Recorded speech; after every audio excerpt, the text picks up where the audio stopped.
What's up, everyone? Welcome to the Power Play with CJ. Just want to take a minute to talk about this as a Bruins fan. With the Bruins being on the outside looking into the playoff chances, the Bees are they got a 2% chance at the top pick in the draft. And I just went on NHLLotterysimulator.com, ran 101 simulations, and the Bruins came up twice, which is both of them like in the first 10 simulations. So it was like, wow. Never mind. It evens out. Math is funny like that.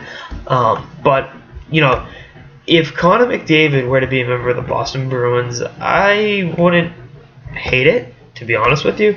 And I just think if they do miss the playoffs this year, they do a complete organizational overhaul. Pretty much the long shot of this, it's happened before. I mean, it's in another sport, but the Chicago Bulls had a 2% chance of winning the draft lottery in 2008. Won the lottery and drafted Derrick Rose. So even though I still think the fix was in on that draft, let's be honest. But it's definitely still one of those situations. I wonder how Claude would coach McDavid. Would you show Claude the door? I mean, the thing here is they've made the playoffs every year under Claude. And I know he's maligned in Boston. No one's giving him more shit than I have. But do you cut bait after one bad season? I don't know. That's a tough call to make.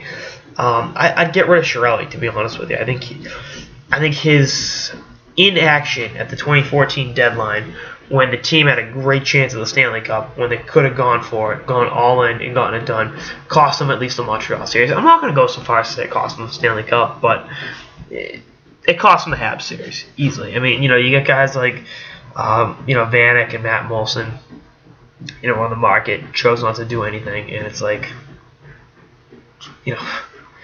And now I know neither one of those did it. Neither one of those guys really helped out Minnesota or Montreal. But you catch my drift. I'd rather lose going for it than sitting idly and letting that opportunity pass by. Because we look at where the Bruins are now. They may not get a chance like that for a long time, and that's just the reality of the situation now. If they do land Connor McDavid, I don't know. I mean, it'd be one of the best problems ever to have, because technically, you let Soderberg walk. He fills in your third line center. Or do you move Bergeron there? Do you put him on Krejci's wing? Do you move Krejci or Bergeron to the wing? They're a cup contender again overnight. So that's one of those things. Because I think it's kind of like Sagan, but not really, where he's a teenager with a lot of skill. Obviously, he's a lot better. No disrespect to Tao Sagan, but he's a lot better than Sagan was at the same age.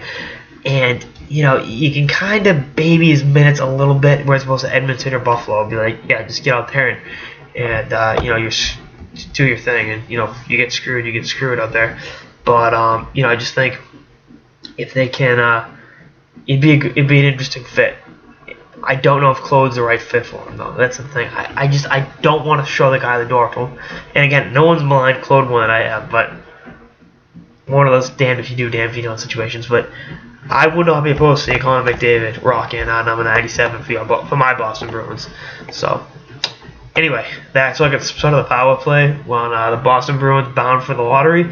Stay tuned for episodes of the season and beyond. Later, guys.